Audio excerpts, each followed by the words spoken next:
Hello, everyone. It is not Sunday night, but we are coming to you live from inside Bat City Comic Professionals to wind down our whole year. We are actually here to celebrate the best in indie and small press comics of 2024. So we have your annual Bat-Tastic Awards.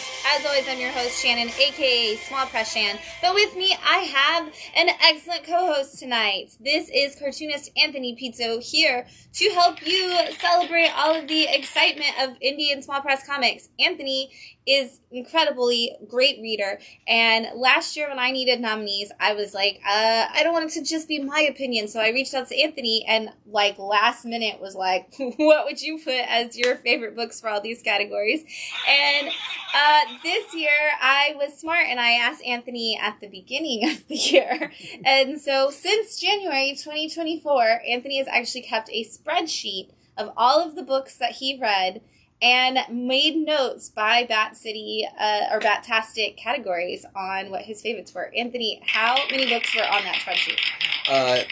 Last year I read 1,547 books. Oh, wait. Well, that was... Here it is. Hostile audience tonight. I know, the peanut gallery is just not having it. Maybe they needed you to read 2,000 for next year.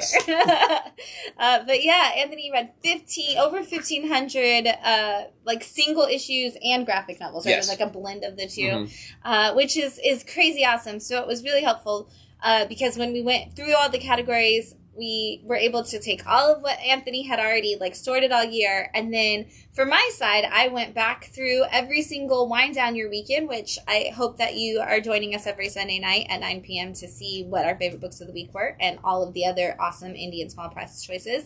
But I went through, picked all the picks of the week, wrote them down, and saw like what like the recurring themes were, and we're like, okay, these are like obviously most of my choices, which of course there was tons more that I added in.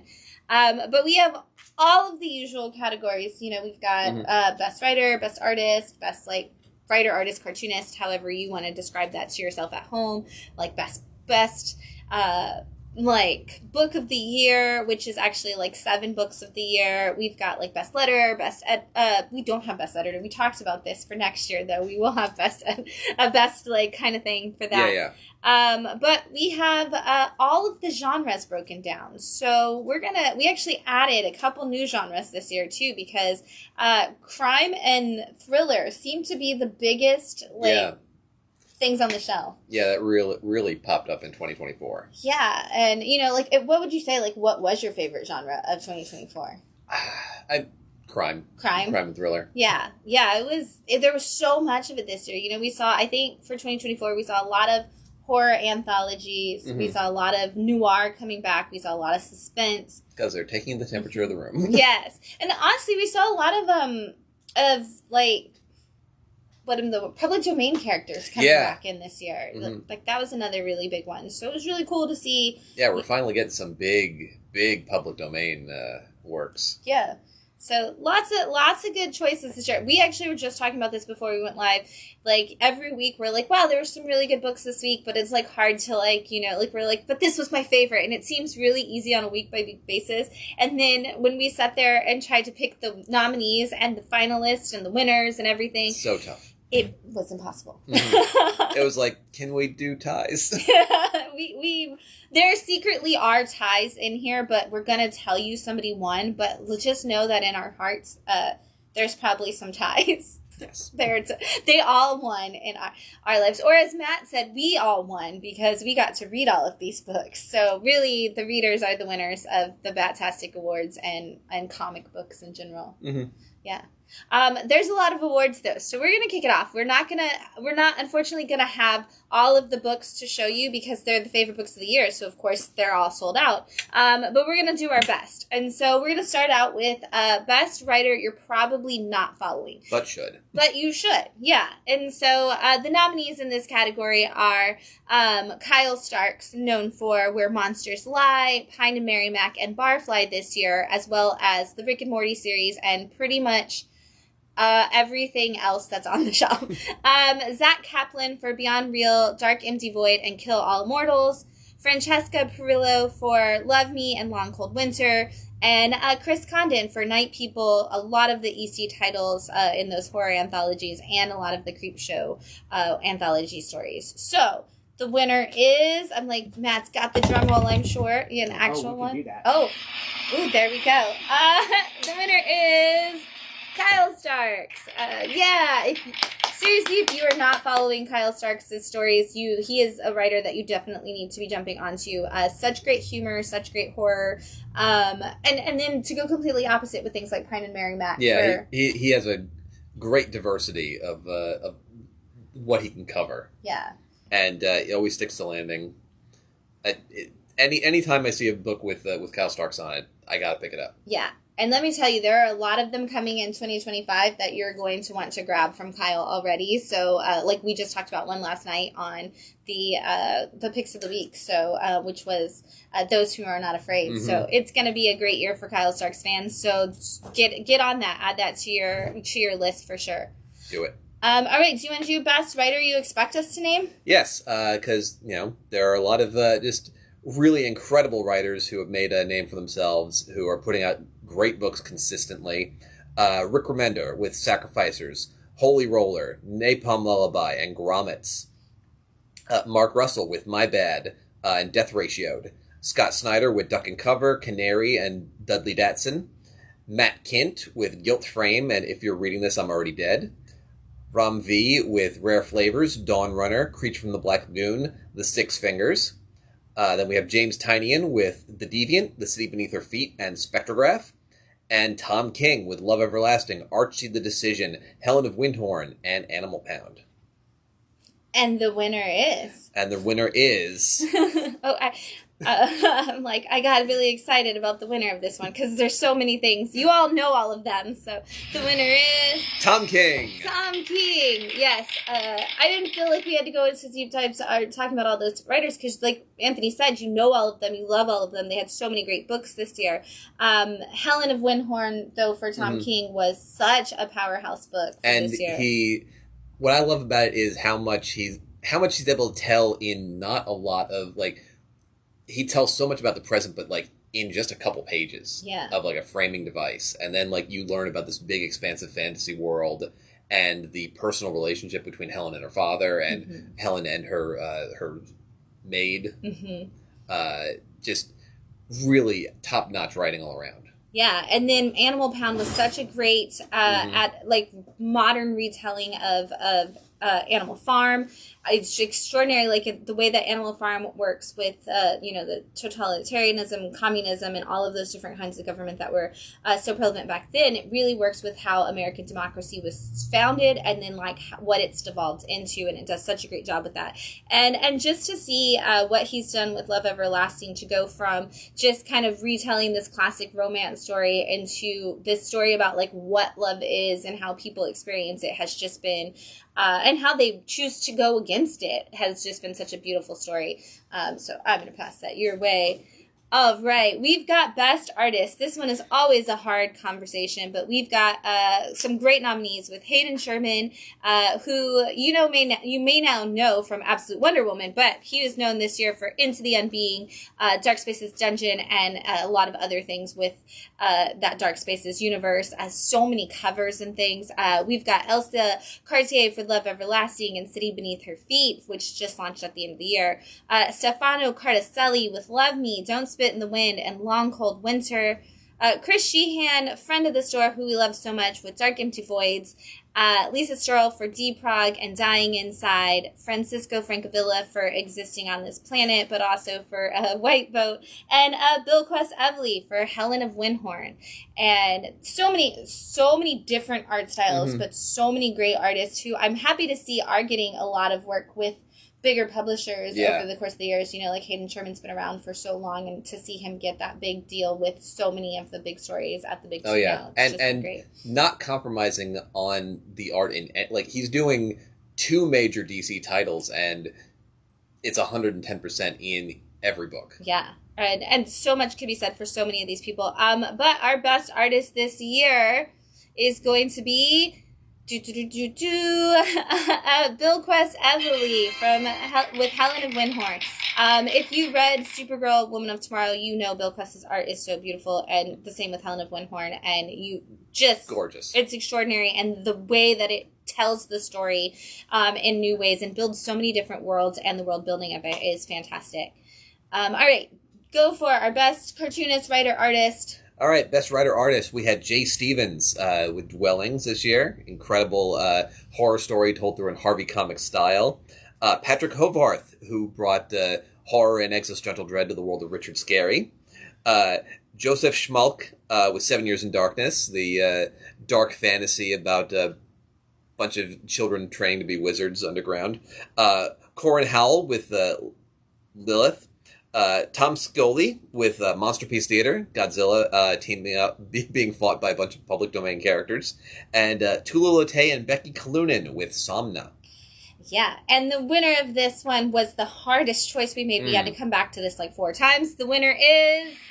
Tula Lotay and Becky Kalunin for Somna. Yeah, you know, for us it was the fact that the two of them interchanged back and forth between the art... Oh, I do. They interchange back and forth between the art and the writing so seamlessly for both of them. Like, you know, they were both writers and both artists on this book, and just sometimes within a page, just switching off who's doing what. Incredible. Yeah. So good. I'm going to hold on to this because, you know, we might need it again.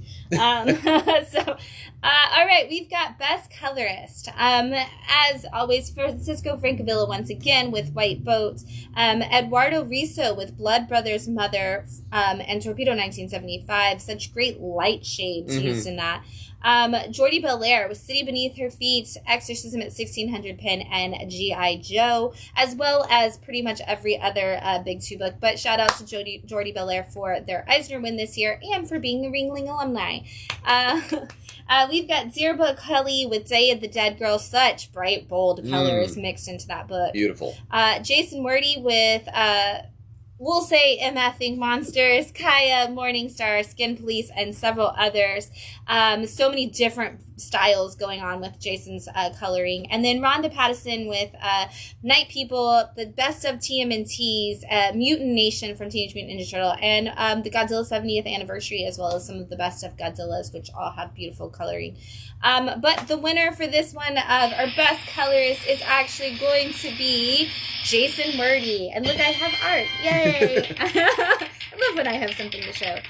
For us, for this, it was definitely the fact that Jason can go from bright, bold colors to like those classic color blocking kind of colors to the dark, intricate ones you see in something like Morningstar with those wispy glows in them. Just absolutely... Yeah, and something I love about Mother Effing Monsters, like it's so bright because like it's such an outrageous in your face book, but still a little like a little detached, a little darker, but like still bright, and I, of course I love the red instead of like the white gutter space. Yeah.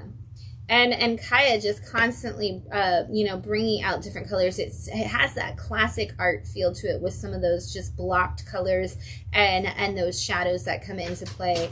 So such a great use of color from Jason Murdy. And there's so many books that they're just playing with. And Skin Police is a completely different style of coloring. So just so great to see. All right, you want to take Best Letterer? All right, Best Letterer. Aditya Bidikar for The City Beneath Her Feet, Dawn Runner, on the one hand, The Six Fingers. Frank Chekovic with Carlisle School for Kings, Seance in the Asylum, Toxic Summer, Last Wardens, and The Writer. Hassan Atzman Elahu with The Deviant, Assassin's Apprentice, Exorcism at 1600, Kosher Mafia, Kill All Immortals, Akugun, Golgotha, Infernals, Displaced, Moon Man, Beyond Real, Beneath the Trees, Rare Flavors, and more. Wow. Jim Campbell, Welcome to the Maynard, The Fade, Lilith, Summer Shadows, Midst, Soul Taker, Anansi Boys, Into the Unbeing, Dick Tracy, and If You Find Them Already Dead. And Nate Picos with Ain't No Grave, Barfly, I Hate Fairyland, and Paranoid Gardens. And letters are so important. So if a story doesn't have good lettering, it can't be a story. So who is our winner? Hassan Atzman Elahu. Yes. I have a book. Hassan has so many different styles of lettering. I think you said it best. Yeah.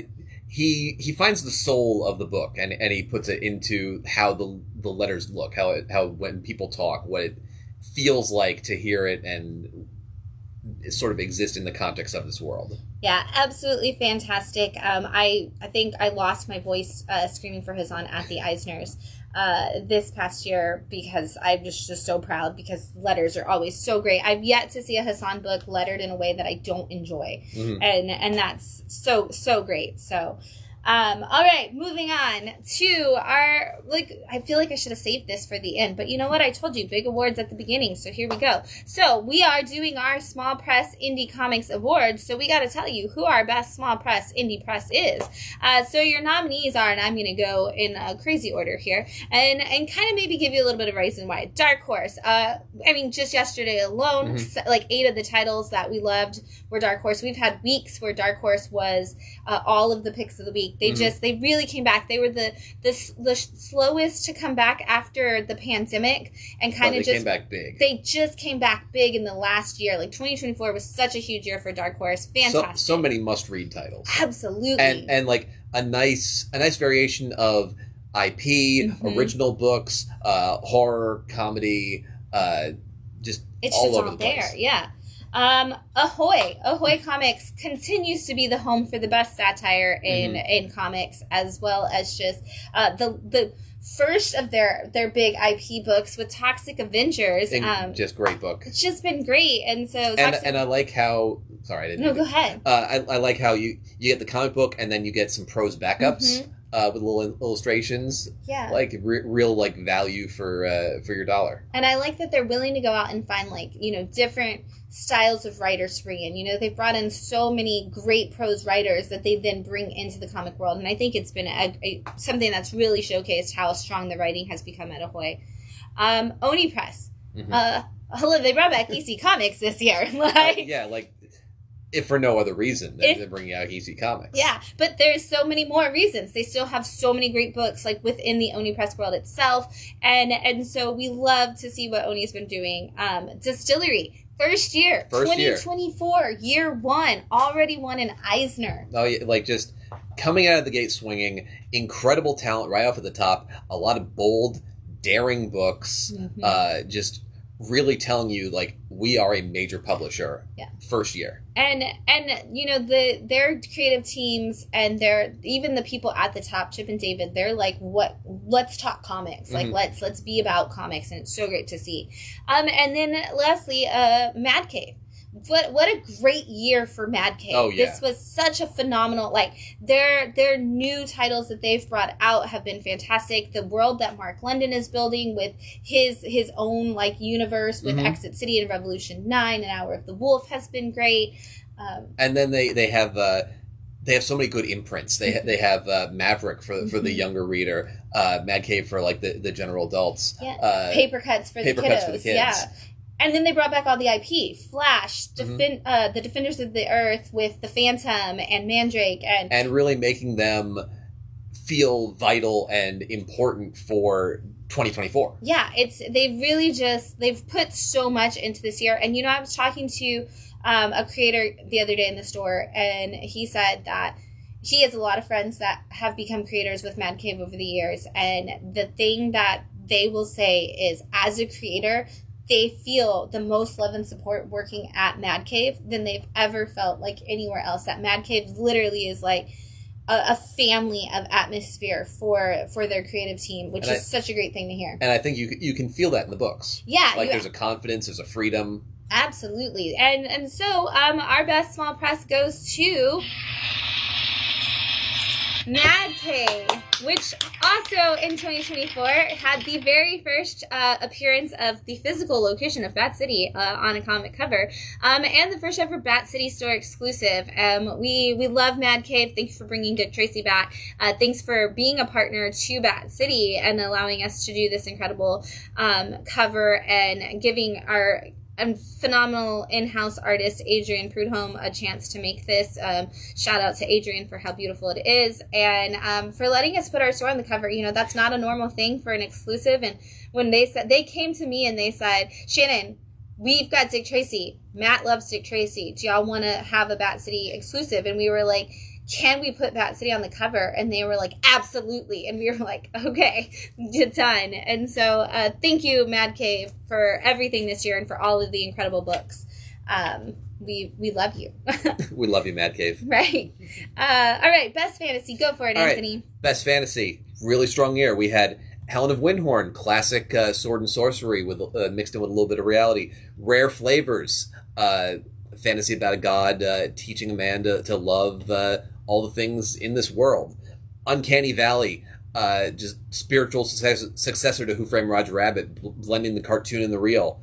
The Moon is Following Us, crime epic on the moon in an alternate history where... No, that's Moon. That's not the one. Moon is Following Us. Sorry. Yeah, you have too many moons. So many moons. No, Moon is Following Us, Daniel Warren Johnson and Riley Rossmo, of course. About a couple trying to get their daughter out of a strange fantasy sleeping sickness. Welcome to the Maynard, about a fantasy hotel tucked away in the fold of San Francisco with an incredible cast of denizens passing through. And Carlisle School for Kings. Woo! My story about a young girl who's going to hopefully become the king of her own world as she takes down all the people who called her a traitor. Yeah. Yeah, love to see it. Love to see it. All right, and our winner is... Helen of Windhorn. Woo! You knew it was coming. Yeah. You didn't make it this far in the show. Best writer Tom King, best artist Bill Quisevely. Beautiful colors, vibrant, fun story. And again, like I talked about how much I love how much Tom King tells you about the modern world slowly progressing as you follow the tapes. Mm-hmm. Everything you learn about the family, everything you learn about the world. It's just great. The fact that it has 3 frame tells to the story is beautiful. Mm-hmm. It's great writing. All right, best sci-fi. We've got Duck and Cover, Scott Snyder telling us a story that we've put into best sci-fi because it's really kind of War of the Worlds, but at the same time hits every other genre that you could possibly imagine all at one time. Dark Empty Void, a great book coming out as sci-fi at the fullest. I cannot wait to see where this dark, empty black hole leads us as we go through it. Beyond Real, a great story about a woman whose partner goes into a coma and she kind of leads herself into this artificial intelligence kind of world that is what our brains exist in, the what is the matrix of our minds, essentially, to find out like how to find herself and her partner through this. The Last Mermaid, a story about a mermaid living in a mech suit in a post-apocalyptic world. Fantastic art, very cinematic. Midst Address Unknown, a really great sci-fi book about a planet that people are trying to build out and live on and just kind of have that home family growth in it. And Vicarious, what if you could experience everything without ever having to experience any of it at all by proxy through the people that you hire to give you those feelings. And our winner is more than one book. It is Beyond Real. This was such a fantastic story. The fact that it plays with the medium so much, mixes everything around. They literally call it like a visual art feast, and it totally was. Every issue feels completely different, has completely different art teams like blended into it, with Zach's story just kind of tracing through the whole thing in a beautiful way. So, go team. Go team. All right. Best horror. Best horror. Good luck. Great year for things that are going to make you scream. Yes. Somna, of course. One of the first distillery books. Fantasy about a woman, wife of the witch hunter, who starts a little something with the devil. Exorcism at 1600 Penn. Devil in the White House, possessing the child of the president. Frankenstein, Matt Walsh's incredible retelling of the Universal classic, kind of a little bit the origins of all the body parts, but also getting into the story with like in the folds of the story. Dracula, James Tynion's retelling of the other Universal, the other big Universal. The Devil That Wears My Face, The Count of Monte Cristo with the devil. Sensing a theme here. There's a lot of devils this year. Something Crawled Out, incredible little pulp horror about a small town and, again, devil. And then Mortal Terror, flipping the script on Dracula, where in a world where everybody is a vampire and there's a small batch of human resistance with their own human Dracula who can apparently turn these vampires back into humans. It's crazy. All right, what's our winner? And our winner this year is Somna. Woo! Also not a surprise. You knew that one was coming too. Although if it would have been a vampire, I was going to make you do it in the Nosferatu voice. So, I'm kind of sad that it wasn't a vampire story. Just The for best horror book. Somna. It still works. It's still great. yes. All right. Best action adventure. This is where you throw everything that you don't know what genre it goes into. So, kicking it off with Dear Editor, a story about a literal deer, anthropomorphic deer that is a journalist who uncovers a lot of crime and things happening in his town, but the crime is done by some very mysterious, fiendish, you could use that voice again, creatures.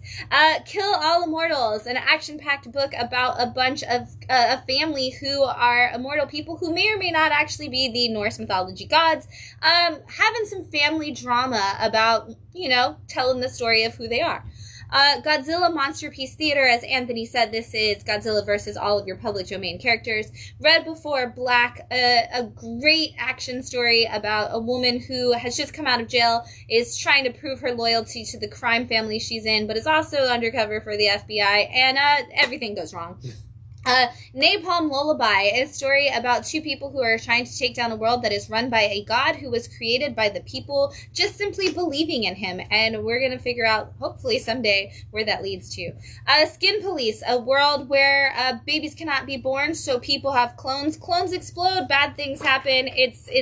It's gross and wonderful all at the same time. A little bit of crime in that, too, because crime's everywhere in comics these days. And then The Pedestrian. What if a superhero had to follow the rules of the road in the walk zone, as it were? So, we're going to see who our winner is for Best Action Adventure Book, and it is Kill All Immortals. It's a great year to be Zach Kaplan. Yeah. But this is, like we said, just such a fun, adventurous story. I was really looking forward to this because of the fact that it is Zach. But like one of the underrated kings of the 5-issue mini. Yes. He gets it in 5, I guess Beyond Real was 6. Mm-hmm. But really beautifully structured story, a lot of emotional punch, some incredible plot twists. Yeah. I did not, this kept me guessing every time. Yeah, and that ending that leads us towards possibly more. We'll see. We don't know that one's technically more done. immortals to kill. More immortals. There's always more. All right, let's go with Best Comedy Satire. All right. Really good year for comedy satire. This is one of the categories that we struggled with the most. My Bad, Peculiar Island, Mark Russell, once again going after making light of superheroes. Where Monsters Lie, Cul-de-sac. Mm-hmm. Another Kyle Stark's book about the gated community of serial killers on the move. Self-Help, a fantastic crime comedy about a Prince and the Pauper riff. With a guy who realizes he looks like a self-help guru and starts messing up that guy's life. Real bad.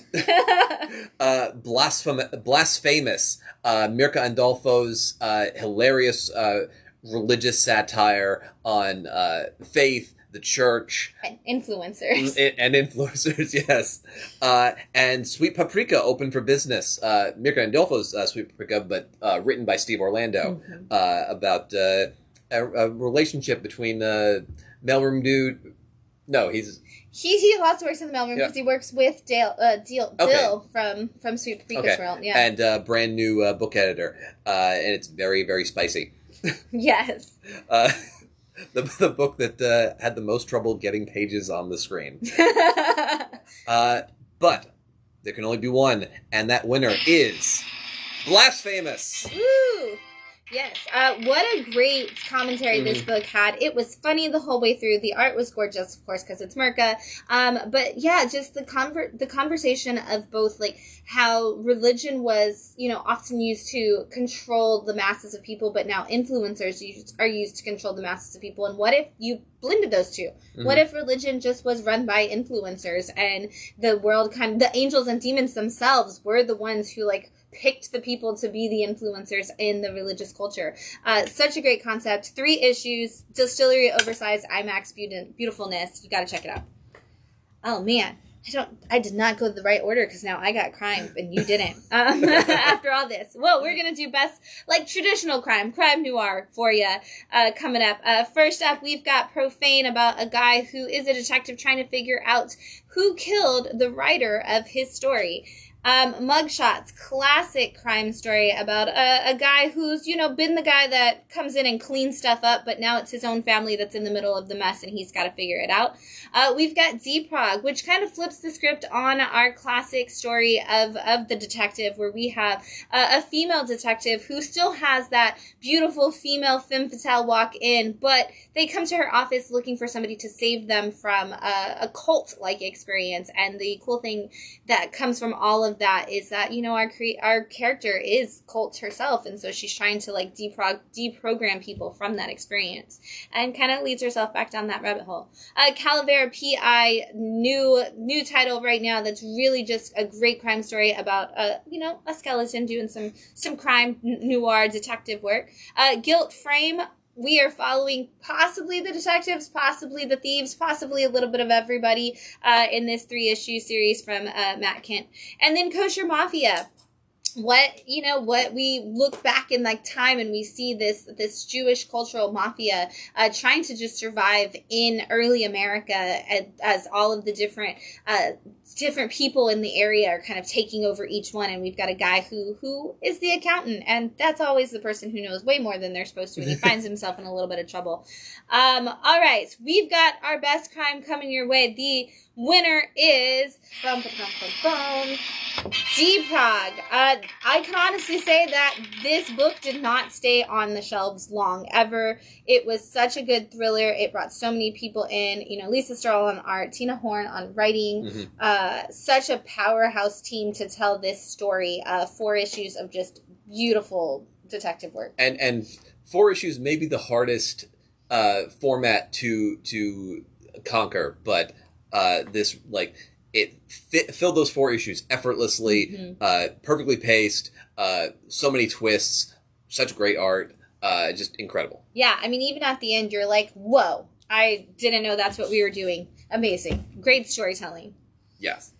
All right, so then we have suspense thriller, crime's seedier cousin. We have the epic Six Fingers in the One Hand, about a detective chasing a killer and alternating between perspectives. We have Crocodile Black, a pandemic thriller about a kid who is seeing things that maybe aren't there and is stepping into a role of the hitman a little too well. Beneath the Trees, again, horror comes to Richard Scarry as a killer bear tries to figure out who is killing people in her hometown. Jill and the Killers, a delightful little thriller from Oni Press about a girl whose mother has disappeared, trying to solve the murder of some kids who have disappeared over the course of decades in her town. The Deviant, James Tynion's Christmas thriller about a writer working on a graphic novel about a true crime case, who's finding that case is still ongoing, despite what everyone thought, and has a lot of turns still coming.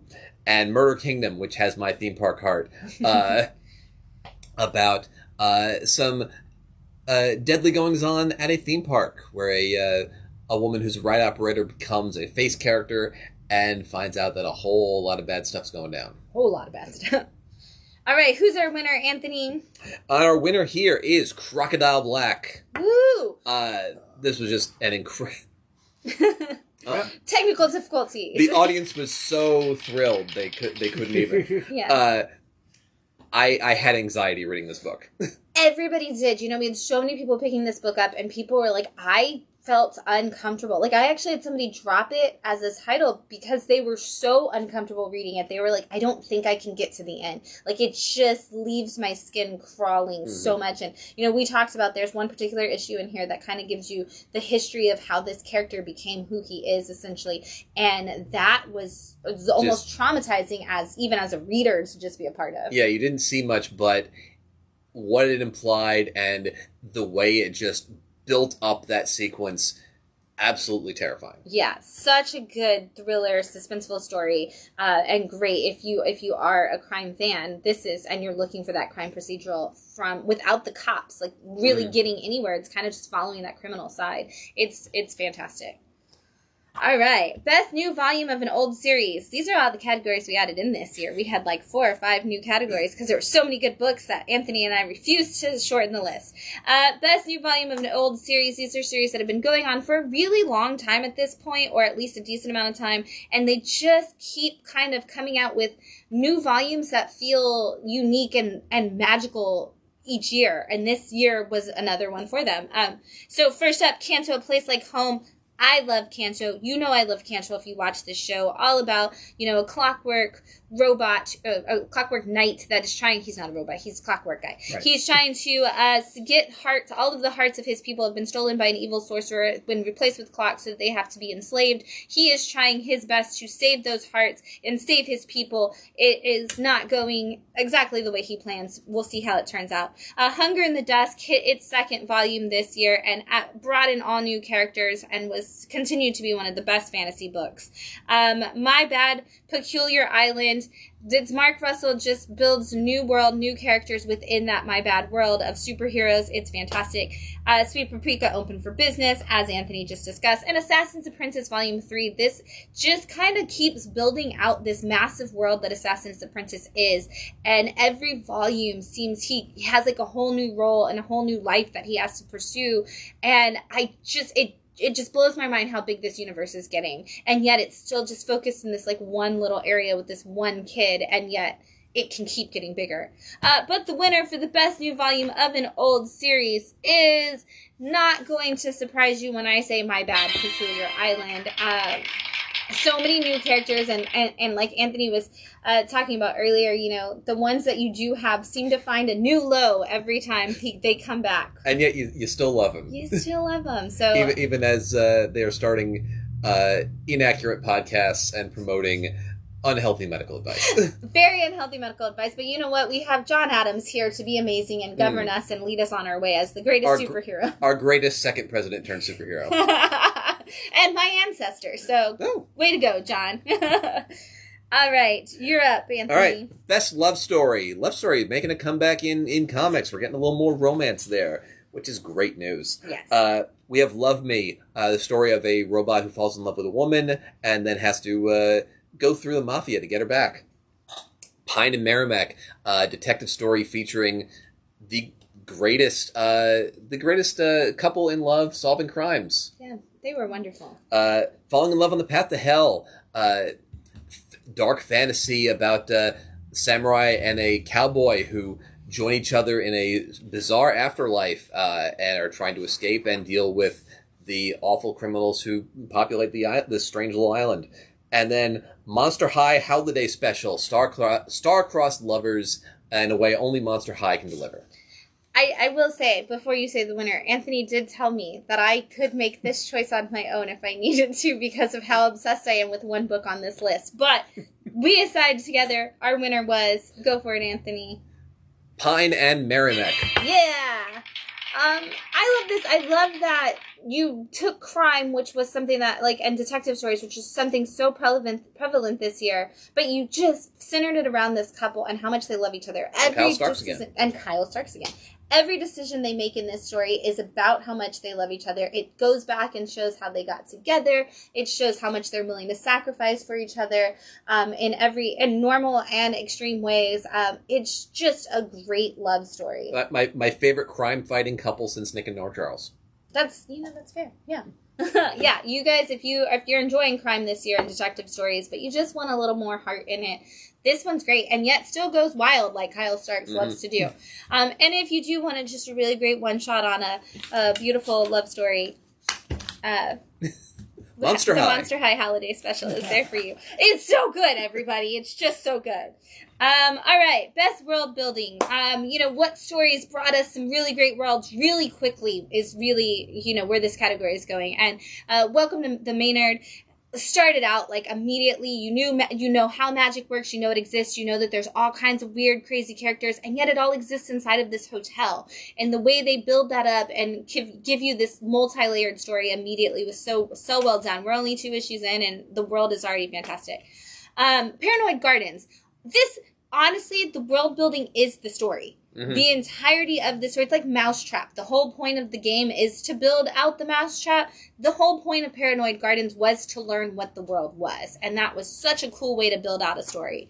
Vicarious, we seem to understand all of the rules of everything about that sci-fi world and all of the proxies and everything they do instantly. It's like I felt like I was already 4 issues in by the time issue 1 was done. Mortal Terror, the fact that you could flip-flop the Dracula story and build that world so fluidly, such a great job in the way that story worked out. And, of course, Helen of Windhorn, because you've built the past, the present, the future, and an imaginary world that, like, just lives on that other side of that portal fantasy kind of mentality so well. And so the winner is... Dun, dun, dun, dun, dun. I have nothing to show you because it is Helen of Windhorn again. So fantastic. Seriously, the fictional world that they build on top of the real world. I mean, the only thing I always say that I have a problem with the world building is we didn't look up San Antonio in 1930s, but that's okay. I'll give it to you. We went on One Horse Town. We were huge. It's fine. It's whatever. You say that for volume 2, where they do a whole retraction. Yes, yeah. I just don't worry, Tom. I'm just gonna keep. Oh, you know what? A San Antonio in 1903 series. Yeah. If anybody could make it work, it's Tom King. Yes.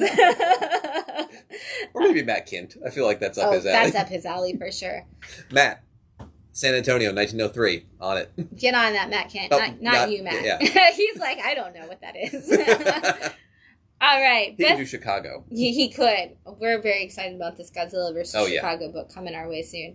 All right, you've got Best Kids single floppy issues. Yeah, single floppy issues. Mm-hmm. We have Robot and Girl, which a favorite here about Bat City. Yes. Story of a teenage girl. Yes. Yeah, teenage girl who's really into gaming, making a living off of gaming, and is also just into spreading kindness and joy. Yeah. And the little robot who was deactivated and who she rescues.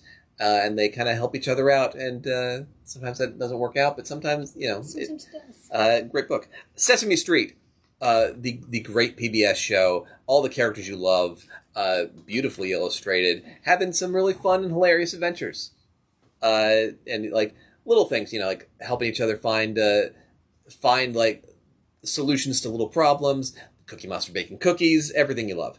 Garfield, the cat who hates Mondays but loves comics.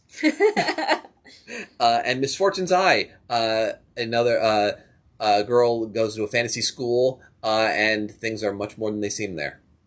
Yes. And what's our winner? What is our Best Kids single floppy issue comic series? I don't think this will surprise anyone. It's Robot and Girl. It doesn't surprise anybody at all. This is such a great series. Oh my gosh. Shout out to Mike White for how great this book is. We are loving it, and I am so happy that there are still volumes to come. Mm-hmm. It's so good. Oh, yeah. I can't stop reading it. I know. Great job, Mike. We love it. Thanks, Mike. Yeah. Sorry. That was Mike saying goodbye. Thanks, Mike. All right, Best Teen single floppy issue series. We've got The Return of Monster High, which has been fantastic this year. I absolutely adore it. It's been great.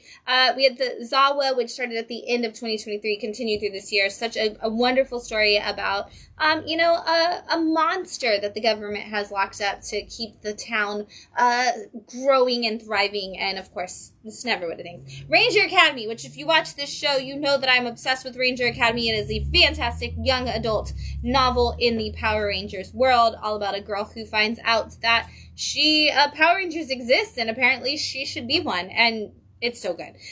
Rocket Fellers, this is new from Ghost Machine, Pete Tomasi and Francis Menopause working together to bring us a family drama about a family that's from the future that needs to hide from people after them, so they come back to our time, and they're really struggling. The issue with the grandma, bring your tissues. Toxic Summer, the fun story of a couple teenagers who try to just build the perfect summer only to find out that the beach that they wanted to work on to meet hot people is covered in sludge, and now they're stuck dealing with sludge monsters.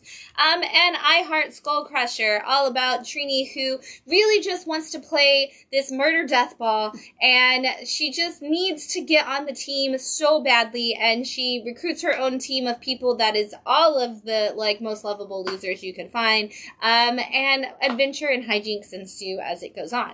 Our winner of Best Teen Single Floppy Issue Comic for 2024 is I Heart Skull Crusher. Yeah. It was so good. Anthony said literally on issue 1, this is going to be on the Bat-Tastic Awards for Best Books of the Year, and he loved it. He wasn't kidding. Here it is. It's right here. And I love how it was originally 5 issues, and it's so good that it's now an ongoing, and it pivoted perfectly. It's so good. Yes, so many times when people go from a mini to a full ongoing, it doesn't work. This has just been seamless in its transition and has been so good. So good. So good. Maybe you might take the next one because I did not read any of these. Oh yeah, graphic novels for I kids. told you I didn't do a good job of putting this in order. Best graphic novel for kids, Blood City Rollers, all about a roller derby team and some vampires. We love vampires. Oh, okay. You Wish, all about a kid who needs to figure out a way to make their life a little better, and they kind of rely on the genie to do it. Course, never goes well, but who the genie is super, it's very exciting. Unico, such a fantastic story about a unicorn trying to figure out who they want to be. This is also bringing back a classic manga anime story and bringing it into the modern world. So it's really cool to see that story come back from Scholastic, bringing that back from the 70s to now, which was cool. Ellie in First Position is all about a young girl whose mom is adamant that she has to take certain classes, she has to do art and stuff, and Ellie just wants to do dance. She really likes it. She wants to be a ballerina. She wants to have this fun, and her mom's like, no, you have to play sports, you have to do this. A great story about just kind of finding yourself and learning how to talk to your parents about who you want to be. And then A Witch's Guide to Burning, which is all about a witch who is burned at the stake and wakes up and realizes that that doesn't have, she didn't die, and it doesn't have to be the end. She can go back on this journey with all of the classic witches who were burned before her and find her magic, and the old woman who kind of takes her in to help her do just that. Such a great book. And the winner for Best Graphic Novel for Kids is... Hey, I don't have it. So, A Witch's Guide to Burning. It is such a beautiful book. I read it when we went on our cruise, and the way that they played with the medium, the art, the way the scratching of the burning comes through, the way they use just every piece of the medium and all this stuff. It's absolutely gorgeous book. Deserves all of the accolades. Everybody should read it. Anthony, I'll lend it to you. Okay, yeah. You really sold it to me. Yeah, you guys have to check it out. It's so good. We have to get more for the store because it's just an absolutely gorgeous graphic novel. Everybody should check out. All right. Which brings us aging up a little bit. Best graphic novel for teens. We have Silver Vessels. It takes place in Florida about a bunch of kids coming down here for summer vacation, and they find they didn't wind up here by chance because one of the kids is obsessed with treasure and found out that there's a sunken pirate ship with some treasure, and he and his friends are going to go look for it. Of her own design. Coming of age story about this girl graduating from high school who one night she's at home, the power goes out. She starts writing some stories to kind of process her feelings on her family, her friends, her potential love interest, and those stories start coming true. She's poured into a little alternate universe where she goes through each of these stories. Navigating with You, great love story about a girl with cystic fibrosis and a girl who's moved from Florida to, I think it's South Carolina? I think so. Yeah, I think South Carolina. Great relationship book, great love story, very tentative, very smart, and a another little hunting game where they're trying to get all the volumes of this manga that they're reading together. And then Dying Inside, which...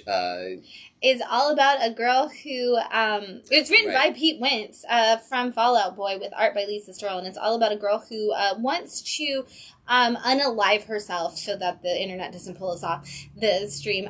She wants to unalive herself, and she buys a knife on Etsy that's supposed to help her do that, a curse like Witchblade. Well, it turns out the girl that put the curse on it can't seem to get curses right, and it can only do positive things, and decides that she's going to make this girl realize there's reasons to be alive and not take her time, to give her time to do bad things. And our winner is of her own design. Woohoo! And our winner is Maverick, because most of those nominees were from the Maverick imprint of Mad Cave, which is why they... 3 of the 4. 3 of the 4. This is such a good book. It's so beautiful. The colors, the story, everything about it was just fantastic. Super shout out to this creative team for how great that was. Oh, yeah. All right, best graphic novel. We've got a couple of them. We've got My Fairy Godfather, which is all about a girl who moves from Austin, Texas to Oklahoma, and is after her parents sent her. Do they pass away? They pass away, and it's in their will. Sends her to live with the person on the will, which is the guardian choice for the parents. Because I know her uncle and her aunt are still alive, but they didn't get custody. She goes to live with the parents' best friends, who are this gay couple in Oklahoma, and they own a movie theater. And they're in Kansas. Oh, Kansas. Because that's the whole point. Because Wizard of Oz. I don't know why I don't know where Kansas is. They go north of Texas. They're in Kansas, and they own a movie theater, and she just has this great coming-of-age story, but so do they, all at the same time, because being parents as something that you never anticipated being, it kind of... can come at you really quickly. Sunflowers was a beautiful graphic novel of dealing with anxiety and depression and manic episodes, and just the way they used the medium to kind of explore that was really great. I started Houses of the Unholy and didn't finish it, so I'm going to let Anthony tell you what it's all about. Actually, it's kind of similar to Deeprog, where this kid grew up in a cult, got out of it, and he became an FBI agent, and he's getting people back, and he winds up involved. That cult has come back and is ruining his life. Yeah. And then Light It, Shoot It, Anthony. That was another one of your favorites. Yes, choices. Light It, Shoot It. A fun little book. It's actually a fairly large book.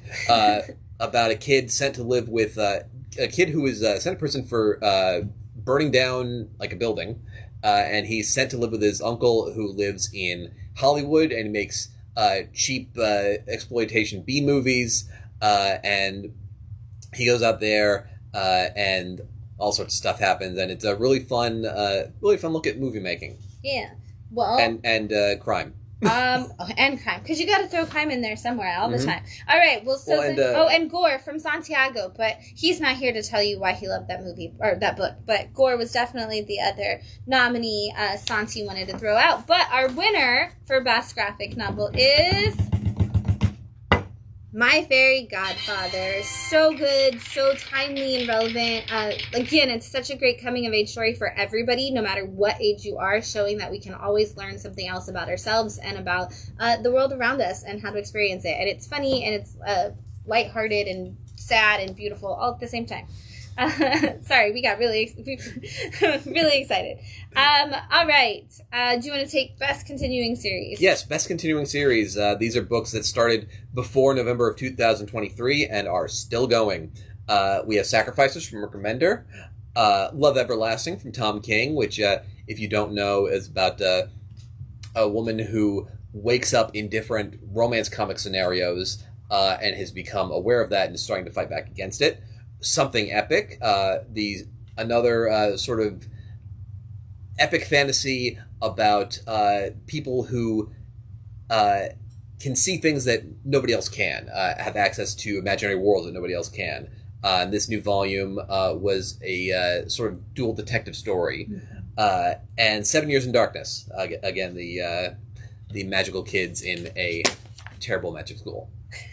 And who is our winner, Anthony? And our winner is Love Everlasting. Which is way down there. Yeah, it's way down there. Don't worry about it. I knew I needed to hold on to that one too. But yes, it continues. One of the things Anthony and I talked about is that it's just changed so much over the course of time. It's not just hopping through romance novels, trying to find the perfect love anymore. It's kind of had that self-discovery, and both internally and externally, like the character and the book itself have seemed to have a discovery, and we've learned so much and kind of have grown and changed. And we're starting to even to shift point of views because this most recent volume was largely about the cowboy who's been killing her over and over again across different romance stories. Yeah. Okay. The hardest category of the day, I think. Well, other than the one we didn't choose a winner. But we have best one shot. So I'm just going to read them. They're one issue. If I tell you what they're about, you'll know the whole story. So, we've got The Sacred Damned, part of the Horizon Experiment. We had Headless Horsemen's, the Dark Horse horror anthology for the Halloween season. Death Ratioed from Mark Russell. Marguerite versus the Occupation. The Feeding, Airship, Shiver Suspense, all the things we didn't do last night. Dread the Halls, and Blanche Goes to Hollywood. This was impossible because Blanche Goes to San Francisco. Blanche Goes to San Francisco. I can't read It's today, another guys. California it's place. Okay. All these things, these books were so good. So many of them, like you could just make a whole award show just out of the one shots this year and all the different things that they did. But we had to pick one. So the winner of best one shot is The Sacred Damned. Woohoo! And really for us, like, a part of it was it told the story that it had to tell so succinctly, and yet made you want an ongoing series out of it. Like you walked away going, "Where's the rest? I want more. I need more." But you still had a complete story, and so if you never got more, your story was still beautiful and wonderful. But like seriously though, if y'all want to give us more, we're here. Yeah, because we are sold out because so many people agreed with us. Yes. All right. Best single issue. Not a one-shot, but an actual issue out of a series that was happening. What do you got for us, Anthony? We have Ice Cream Man number 42. W. Maxwell Prince's commentary on the horrors of the world right now. Yes. Right outside your window. Dwellings, the Halloween special. Love Everlasting number 13 and 15. So that's 2 nominees for one. Rare Flavors, issue 5. Fantastic end to that series. And My Bad, volume 3, issue 3. And the winner is... There you go. Ice Cream Man number 42. Which is probably one of the best issues that came out. I mean, it's obviously the best single issue that came out this year. But it won a whole award. It won a whole award for it. But it just had so much to say and was so beautifully done. The fact that he had commentary not only on the world, but on the medium and on the genre all at the same time was just such a great use of what he's doing. W. Maxwell Prince, always fantastic. Really powerful, really thoughtful. Just like... Even for a book that surprises you every issue, this was a surprise. Yes, absolutely. It does come with a trigger warning, so please make sure you check into that before you take care of yourself because it's just a comic book. Yes. All right, best anthology. This is a year of anthologies. Everybody's got one, and they're all fantastic. So we tried to narrow it down and not just give you the horror ones, too, because there was a lot of horror anthologies. First up, EC brought back Epitaphs from the Abyss, of course. We've got Hello Darkness. We've got, which is Boom's horror anthology. We've got Prairie Gods, which is Mad Cave giving us not necessarily a horror anthology, but like an anthology of stories from a town that just kind of, some of them have some horror, some of them have some crime. There's a little bit of everything.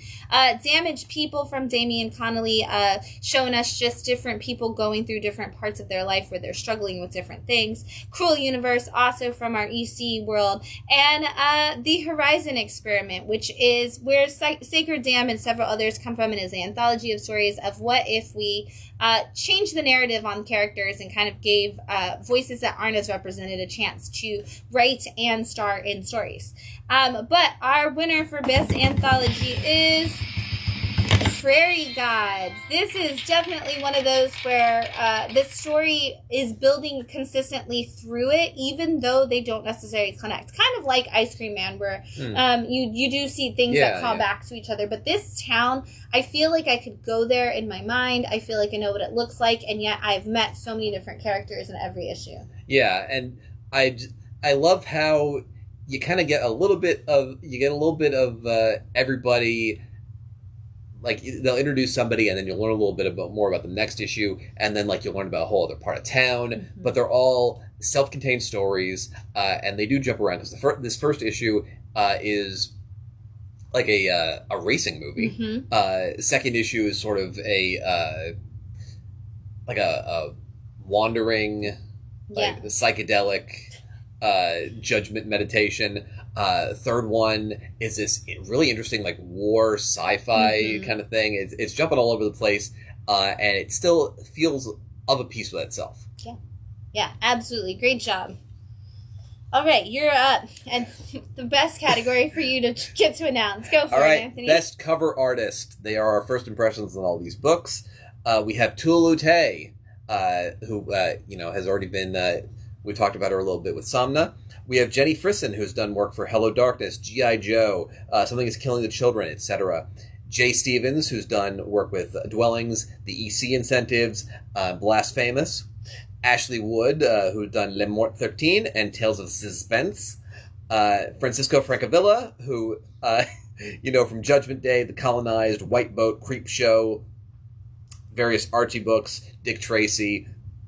If you've looked at a comic book, you've probably seen Francisco Francavilla's work. Yes. All right, Anthony, who's the winner? And our winner is Tula Lute. Just look at this. It's incredible. And Anthony has every cover that Tula has done this year, so that's why I said I went trying to find one to show you, and I was like, Anthony, you should have brought them from home because you've bought them all. We'll work on that next year. Yes. All right. We've got another new award. This year, the big thing that we saw that came out from a lot of new ones, but also just in general, was the imprints of comics coming to like the publishers. There's so many people who are working as creative teams within things that we just saw launch this year. So we want to honor like some imprints. So we've got for best imprint, we've got Ghost Machine, which is Jeff Johns, Pete Tomasi, Francis Manipul, Jason Fablik, so many other people. It's an imprint at Image. They just brought us the Unnamed Universe with Geiger, Redcoat, Rook, then the Family Odyssey with Rockefellers and Hornsby and Halo, Hyde Street, so many new titles. We've got Giant Generator, which is Rick Remender's imprint at Image, which has brought us so many books that I don't even know if I can name them, but we did have Holy Roller, we had Sacrificers, we had Grommets, we had Dust to Dust, so many. And Tin Can Society. There's a lot. EC at Oni Press, bringing back those exciting comics of all the different anthologies. Boombox, which is a long-running imprint at Boom, but we kind of saw the resurgence of it this year with them really using it for Zawa, for Sir, for I Heart Skullcrusher, a lot of those like almost manga-esque style stories in American society. Maverick, the teen graphic novel imprint from Mad Cave, which of course had most of the things. And lastly, and I didn't write it down here, but I'm throwing it in here. Okay. Tiny Onion, James Tynion's new imprint. That's kind of mostly it's kind of his publishing company that goes to a lot of places. It's mostly at Dark Horse, but we are seeing a lot of James Tynion kind of floating from there. And just seeing James kind of bring some creators out to the foreground. But our winner for best imprint of the year is Giant Generator. The stories that are coming out, Rick's work as an editor for all these stories has just been phenomenal. He's really finding some great things.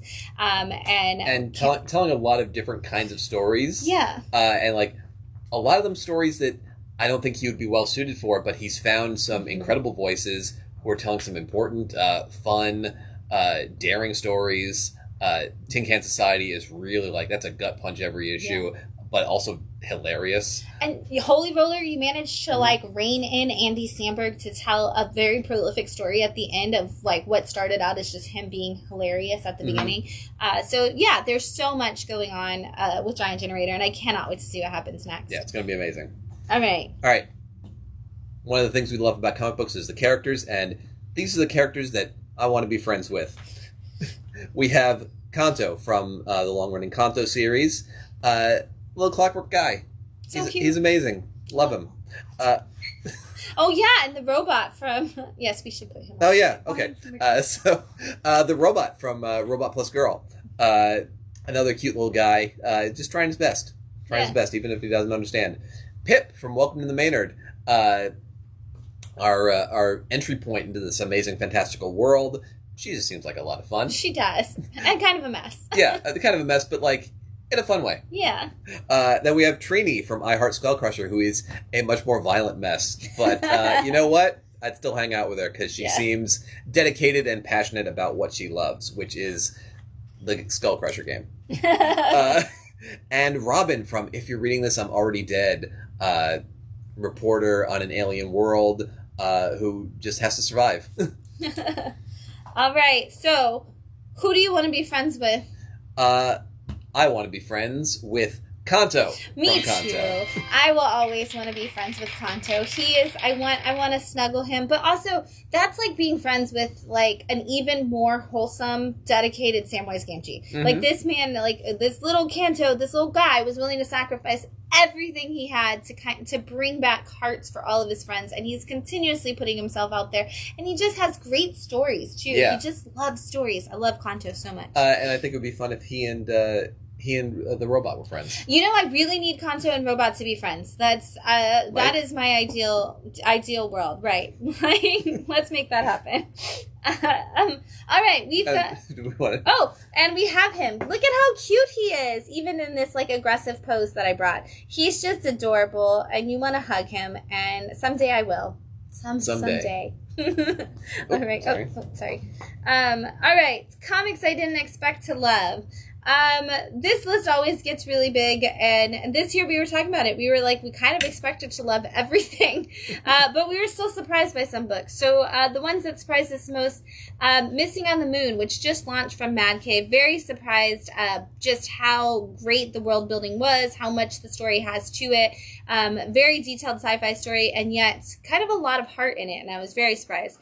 I say it every week on the live stream. That it comes out. I was so surprised by Redcoat. I did not expect to like it. I thought Simon Pure was going to be a terrible character, but he has continued to win me over every issue, and the concept is just so great. And the fact that like he was friends with a young Albert Einstein and had to save the world, and you brought like Benedict Arnold into it and all kinds of stuff. You just keep giving us a good story, Jeff Johns. Lawless from Greg Pak. I didn't expect it. It came out of nowhere. This story about a world where every time you do something that the government deems wrong, you actually like get these like skills and monstrous features to you, and as you become too monstrous, they just boost you out of town because you're not good enough to be in their village. However, they have a secret that keeps them from ever actually getting monstrous, and it is not that they're good people. Story is so good. Christmas 365, Anthony and I both were like, who knew this book was going to come out? We thought it was a one-shot. It was actually a mini-series all about a family who the dad is just not connecting with his family anymore, and he realizes the holidays are always the best way to bring people together, so why not celebrate Christmas every day? It is absurd in the best way possible. And then lastly, Archaic. We didn't, a first-time comic writer bringing kind of a very heavy fantasy, like novel kind of idea into the comic book world. Kind of seemed like it could go either way when you launched it, and yet the story grabs you immediately and brings you into this world where this mom is just trying to keep her kids and her stepson safe from something that's out there and after them, but they end up becoming the guardians of a mysterious island filled with fantasy characters.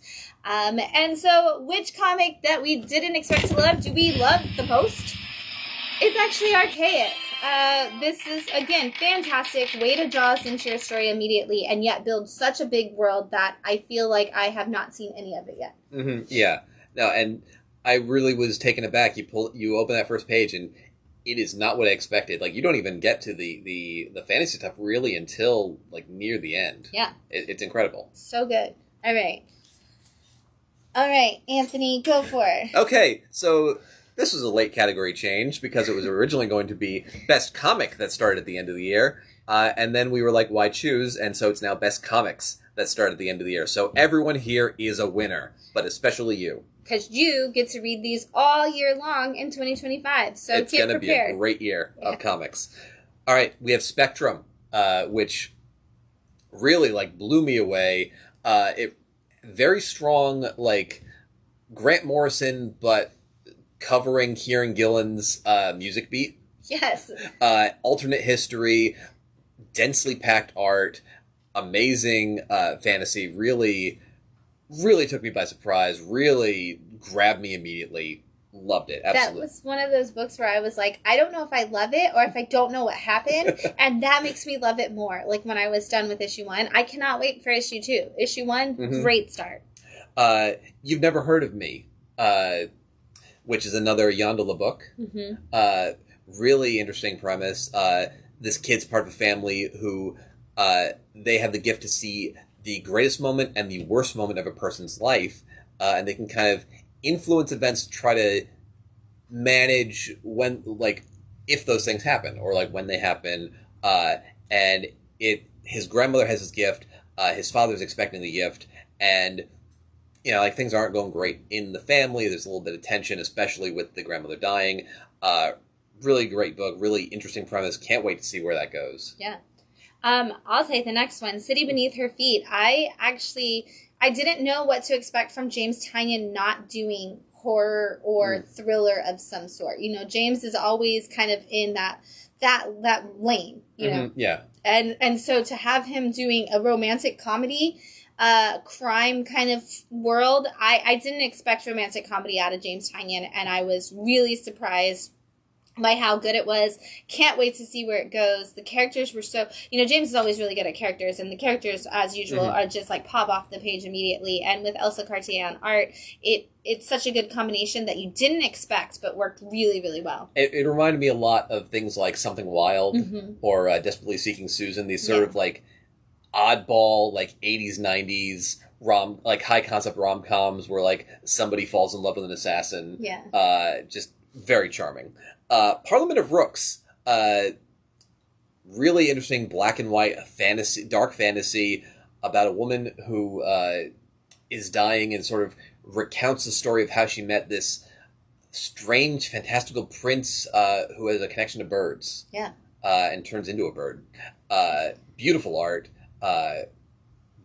Especially like there's not a lot of color. Like there's a lot of like dark blacks and like a lot of cross hatching. Really visually stunning. Go for it if you want. One for Sorrow. Jamie McKelvey. Is it his writing debut? It is his indie writing debut. Okay. But juggling a very high concept right out the gate. Shifting perspectives. Dense plot. Fantasy world where like maybe it's like there's a little bit of fakery but a little bit of reality in it. An incredible twist at the very end just grabbed me immediately. Yeah. Missing on the Moon, we've already told you what that was all about. It blew us away. We can't wait for issue 2 to come our way.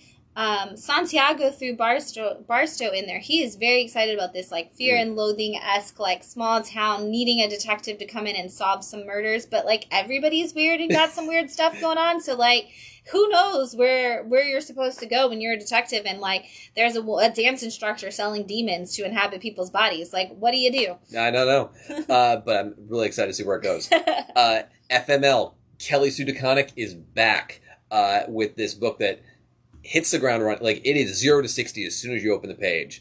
And it's about pandemic life and a woman who used to be a rock star investigating the disappearance of her friend, kid who gets into some fantastical shenanigans. Incredible art from David Lopez. Sort of like a very punk zine kind of feel. Just in such a sense of urgency and immediacy and it feels so relevant to 2025 because she's sort of like writing from a perspective of 2020. Yeah. And then Exorcism at 1600 Penn. What a great start this series has had. Just like we talked about earlier, demon possession in the White House, but just to see, on top of that, to put in like the struggle, because it is the first female president at the same time. And so to see her struggle with the balance of what people think she should be doing versus what she's actually doing, and have that whole conversation on top of it. So she's so kind of wrapped up in that. Meanwhile, her daughter is possessed by something. Her son is trying too hard to fit in at school. The husband is trying to figure out what his role is. And also there's a wild disease spreading across the entire planet, and nobody thinks she's handling it right just because she's a woman. It's such a good story with so many different layers. I cannot wait to see what they do to bring this story all together as it continues to morph into what it's going to be. Great start for 2025 with all those books that launch at the end of the year. I think 2025, as always, is going to be an excellent year for comics, but as we continue in what I call the narrative era of comics, we're going to see this storytelling just kind of take it up another step in 2025 for sure. Mm-hmm, absolutely. Which brings us to our picks of the year. Picks of the year. This was hard. Mm-hmm. There's everything that we've mentioned today is the answer. But if we have to narrow it down, we're going to narrow it down as best we can to some of the best books of the year. And Anthony, I'm going to let you go with the first one. All right. FML. Kelly Sue DeConnick, David Lopez. Sort of like a punk zine take on what it's like to grow up in this strange time. Mm-hmm. Colorful, exciting, urgent. I just said it all before, but I love this book so much. If you haven't already gotten it, get on it. Yeah. And I like that the characters feel so real. Mm-hmm. Like the mom feels real, the kids feel real, their interactions with each other feel real. You can tell Kelly Sue is a mom and wants to come from that side in her storytelling this time, and I think that's really great to see. All right. I Heart Skullcrusher.